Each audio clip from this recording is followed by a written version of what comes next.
Hello and welcome back. Eddie Radosevich, George Stoia here. Take number 2. Got a lawnmower. You can probably see him in the background. Oklahoma finds another way to lose a game. It's kind of not a new way. It's the same way. 6-7 finish to the season. Welcome to the instant reaction and shit year and a shit ending. Yeah, thank God this miserable season from hell is over for Oklahoma. And, you know, look, you said it best in our first take of this. It's been this way, not just this season, but really the Brent Venables era is finding ways to lose games. You blow a 14-point lead. You know, I was sitting there in the first quarter thinking, oh, he's going to blow them out. You know, they look great. They're playing hard. You know, I thought the game plan at the beginning was pretty good. The defense, you know, wasn't busting on a ton of plays. Michael Hawkins looked sharp. They were running the football. And then it just like the rest of the season, everything fell apart. And they cannot sustain any mistakes. If they make a mistake, it's over. I mean, they cannot overcome. 4th and 1, can't overcome it. 4th and 1 again, can't overcome it. You give up a 95-yard touchdown run on a busted play because you got some true freshmen in the game that don't know what they're supposed to be doing. They make big mistakes, and Navy makes them pay. And it's just, I don't know, Eddie, I think that we can sit here and talk about the game, going for 2, which I loved going for 2. Yeah, I mean, you got nothing to lose. But to me, Eddie, the conversation is no longer about the game, and it never was about the game. It's about the direction of this program going forward under Brent Venables. I think he has to make more staff changes. I mean, the fact that they cannot find a way to get Devon Mitchell on the field, and I know there's people out there, well, he's young, and maybe he's taking a long time to learn things. I don't care.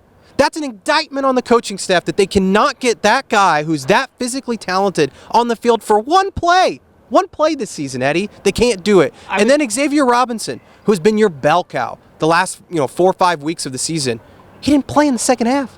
What the hell's going on with the running back room? And Gavin Sawchuk had a nice game. Yeah. But how does that guy not get in the game? And those are the things, Eddie, when you talk about Brent Venables and this program and it moving forward, that concerns me. That's what I was going to say. I think it's like a lot bigger, right? Yeah. Than just a tight end or just a running back. There's so many problems that as we get to the end of year 3 under Brent Venables that I do think that there should be a general worry, a general concern about where the program is headed. It's a 6-7 year, which has become the norm 2 of the last 3 years, obviously, under Brent Venables.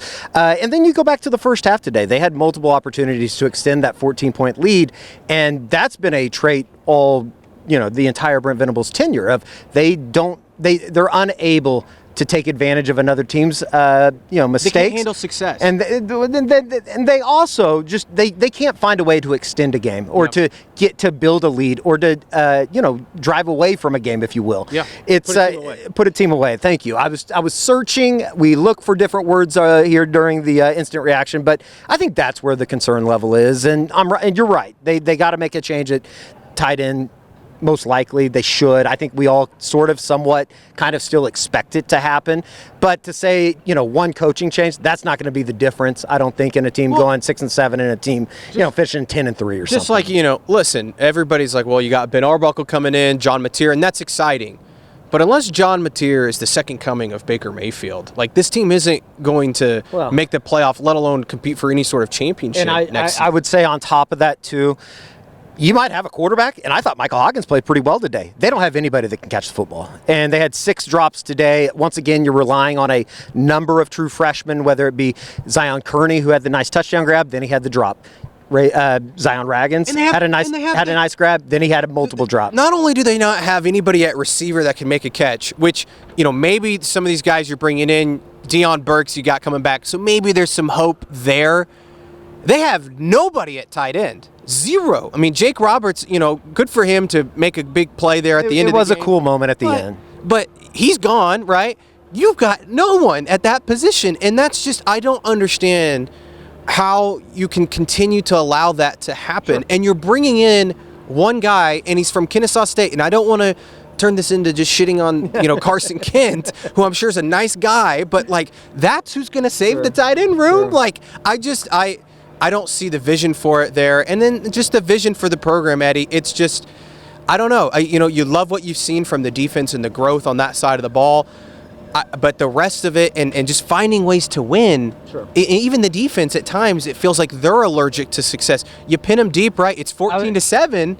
right? I was going to say, I give up a huge 95-yard touchdown run. As many steps as this defense has made, it seems like every game there's like 2 or 3 series where you have to get a stop. You have to get off the field, whether it be Missouri when you're up by 7, whether it be LSU. I guess you could argue times during the second quarter you got to get off the field. You give up a big play, and I think that's where it's like you can say that they've made all these advances and progressions defensively, but when it comes to kind of nut cutting time, they still can't get a stop. Look, it's a sad state of affairs for this program right now. A proud program, right? A blue blood college football program.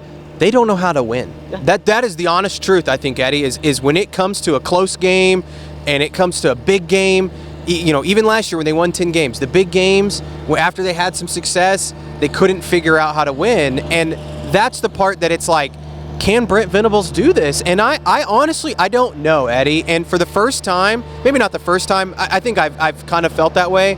I'm starting to lean towards he's not the guy. And that sucks. I don't know. He's gonna have to look. He's gonna have to prove a lot of people wrong. You and me, the fan base clearly. I mean, the fan base has completely turned. It feels like I don't know. He's gonna have to find a way to get these players to continue to buy in, because I do think that they have some nice young talent. Sure. In places, I don't know, Eddie. Maybe they don't. Like, I was sitting there thinking, like, we've been telling everybody out there on the YouTube show, hey, Oklahoma really believes their young talent. That's why they're not going, super aggressive in the portal. They're investing in the young guys. And then their young talent comes out here and shits the bed against Navy. Yeah. And it's like, and I don't want to, Navy's a decent football team, but this is a game Oklahoma should have won and probably should have won handily. It's kind of the story of the season, right? Bad football teams find ways to lose football games. Yep. And I think it sucks. You guys know it sucks.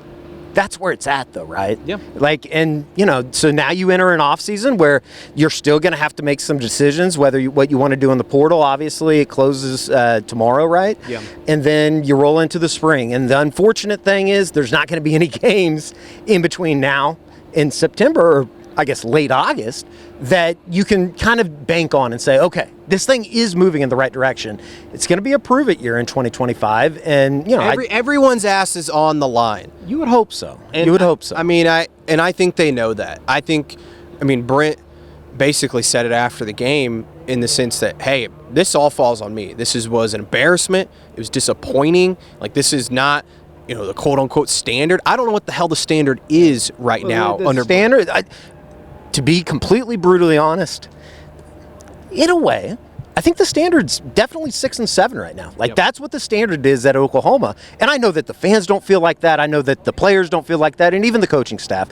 But that's just the brutal truth. It's not a good football team. It's a very poorly coached team to a certain extent. It feels like that's how you get to 6 and 7. Really bad mistakes, right? It feels like lots of really little detail mistakes that they continue to make every single week. And look, I feel stupid because I said leading up to this game that we shouldn't, this is a meaningless game. It doesn't mean anything. But in the end, it does. At the end of the day, you prepare to win a football game, and Oklahoma didn't look prepared to win today's football game. And that is an indictment on the coaching staff. And I think it's the flashes of really good that you kind of bank on, and then it's the other stuff that you go, well, shit, they're back in the same spot they have been for the last 3 seasons. It happens every week, Eddie. It's the same shit every week. I feel so stupid for thinking in the first quarter, hey, maybe they turned a corner. Hey, look at this team. Look at what they're doing. We should have seen this coming from all along. We knew that they were going to come out and do this kind of shit. And so that's the part that it makes me feel stupid. But it's going to be a long off season, the longest that I can remember, because this is a pivotal, not just for Brent Venables. I'm talking the entire athletic department, the university, the program as a whole.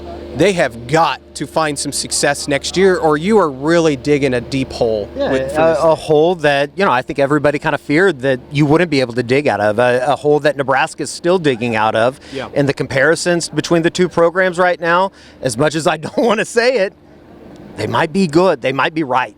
Everybody might be right about this Brent Venables era, and we'll be here covering it all. We got nothing else to do, right? It's going to be an interesting off season, and I don't know. Let's end this with something of a positive. I like some Michael Hawkins today. Yeah. I thought he played well, and even the balls that were dropped that ended up being incomplete.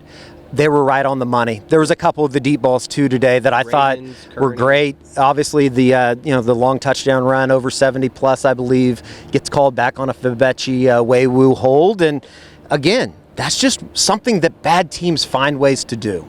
Yeah, I really liked Michael's game today. I thought that he was pretty sharp, especially to start the game. I mean, they threw it, 40-something times? 43. Yeah, 43 times today.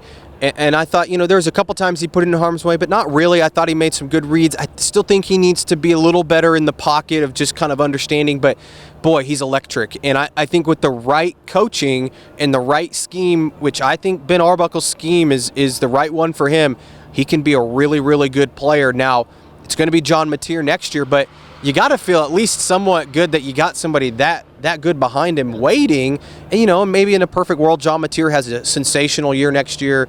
Maybe he leaves early for the draft, and you have Michael Hawkins sliding into that starting role in 2026. But I don't know, Eddie. It's tough because I've already started thinking of the next year. Where are we going to be standing next year talking about this football program and the head coach, the coaching staff, the quarterback, like it could all look very different 12 months from now. It better not be in a college football stadium, right? Like, you better not be ending the season. Unless it's a play. Right. All right, that's going to do it for Eddie Radosevich. I'm Eddie.